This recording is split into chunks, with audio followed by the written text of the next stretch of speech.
Ya banyak orang muslim yang berpikir negatif tentang LAI. Kenapa gitu? Karena ya gara-gara lembaga terjemahan inilah gitu terjadi benturan keras antara Kristen sama muslim. Dan benturan ini tuh dari dulu tuh sampai sekarang dan berpotensi merusak ya kerukunan itu di waktu yang akan datang juga ya. Jadi gini teman-teman ya.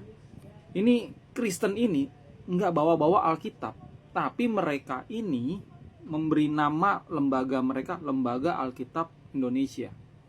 Alkitab itu artinya adalah Al-Quran gitu. Mereka nggak pakai istilah kitab suci Kristen, mereka pakai istilah Alkitab. Udah jelas Alkitab itu adalah Al-Quran. Nah, dengan adanya produk mereka ini, mereka sebut Alkitab, mereka masukkan nama Allah. Jadi orang Kristen Indonesia kalau ditanya apa itu Alkitab, firman Allah. Sama seperti Al-Quran.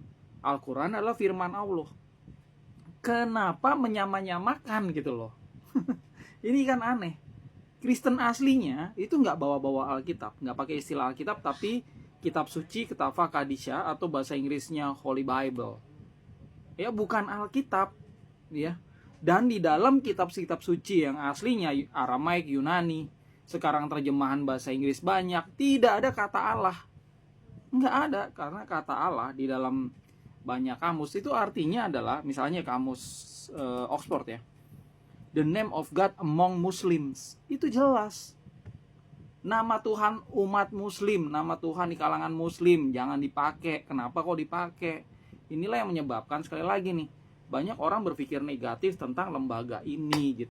Jangankan isinya ya, nyebut namanya aja udah salah.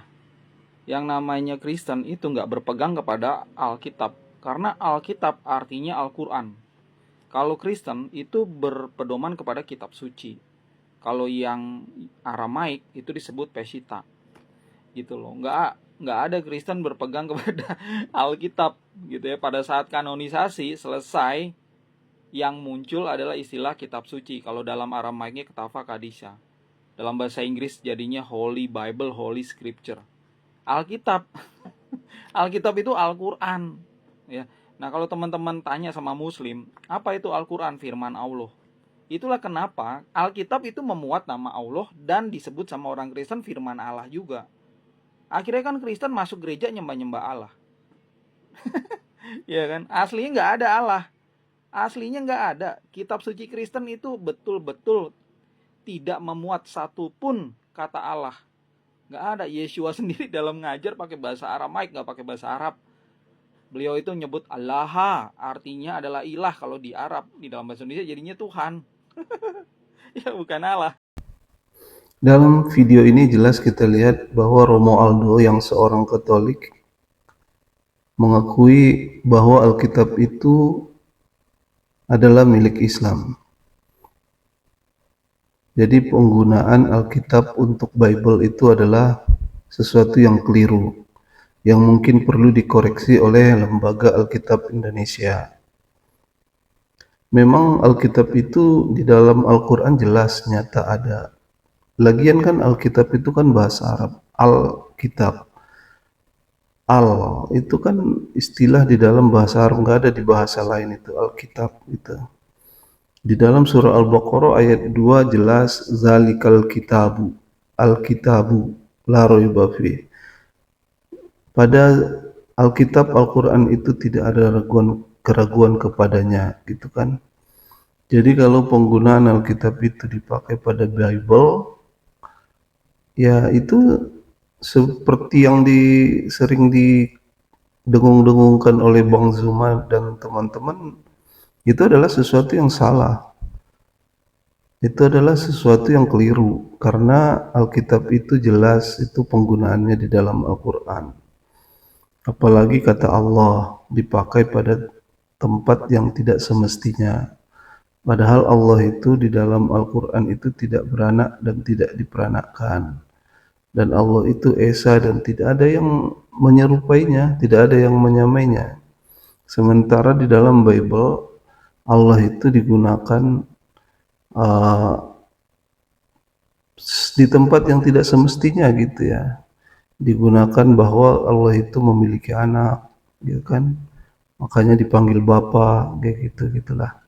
Jadi apapun itu, yang jelas ini adalah satu peningkatan atau satu perkembangan yang positif.